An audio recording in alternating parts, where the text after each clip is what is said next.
Network Africa. Over 100 migrants die in a shipwreck off the coast of Libya.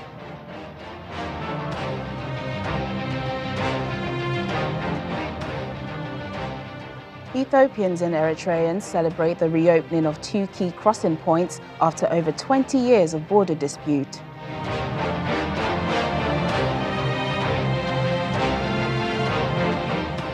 And Zimbabwe declares health emergency in the capital after a rise in cholera-related deaths.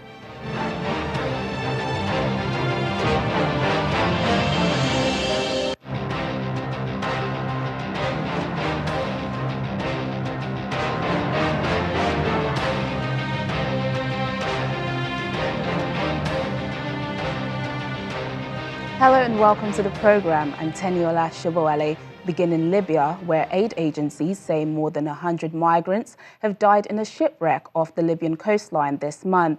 According to the MSF, two rubber boats set off on the 1st of September, but one of the vessels deflated and sank. The 276 survivors were eventually taken to the Libyan port city of Coms. The survivors, including pregnant women, children and babies, have been treated by MSF for pneumonia or burns from leaked fuel.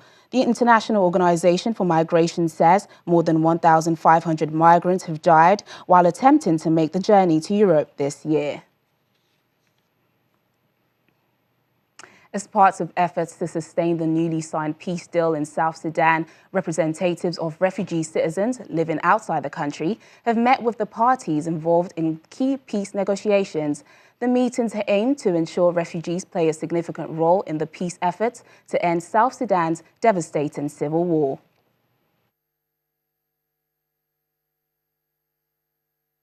This gathering is made up of South Sudanese refugees in the diaspora and others involved in key peace negotiations towards ending the country's raging civil war.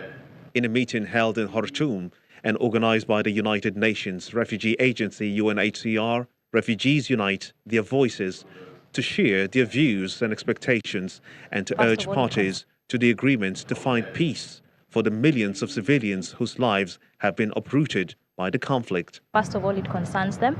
It concerns the reasons why they fled, and they need to feel confident that this agreement is going to hold. If it doesn't hold, then they'll not return back, and they need to ask these questions to feel confident enough to go back home and start rebuilding their lives in South Sudan. President Salva Kiir and the leader of the main rebel group, Riek Machar, signed up to the ceasefire and power sharing agreement last month after previous agreements failed to end the fighting.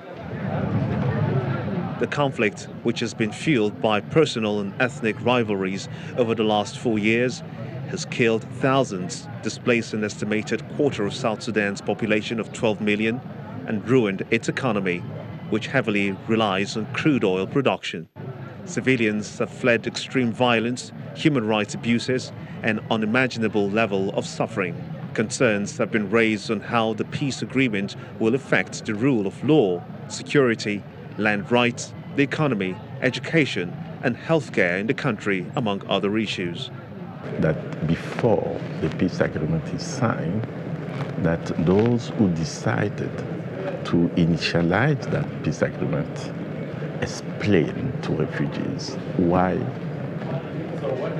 they go for this, why they go for that. While Khartoum has trumpeted breakthroughs in the talks it hosted last month, the United States, which backed South Sudanese independence, says it is skeptical about peace prospects. The leaders of Ethiopia and Eritrea have attended the reopening of a key border crossing that's been closed for more than 20 years. The event, coinciding with Ethiopian New Year, marks another step in reconciliation between the two countries, which fought a bitter border war during the 1990s. Throughout the week, soldiers from both countries worked together to clear huge barriers that had blocked the movement of people and goods.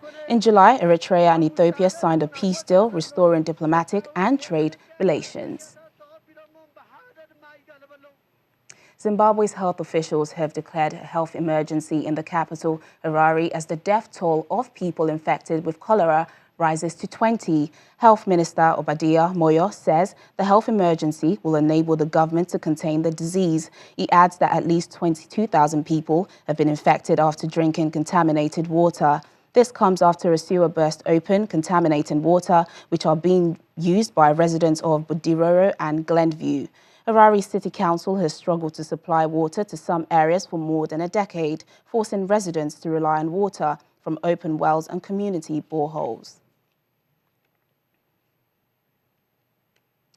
Zimbabwean journalist Nigel Yamatumbu joins us live now from Harare. Hello, Nigel.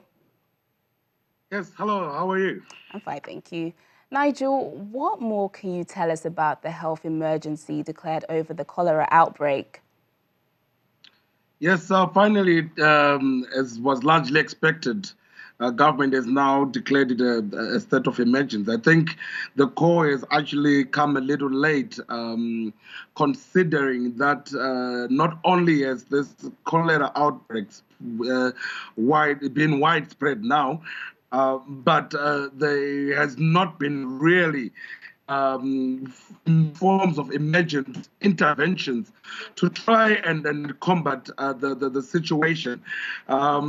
This is really something that poses concern.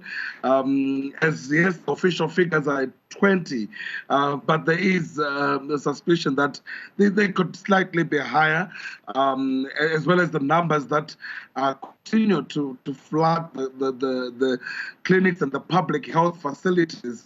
And it is indeed something that was worrying for the people of Zimbabwe.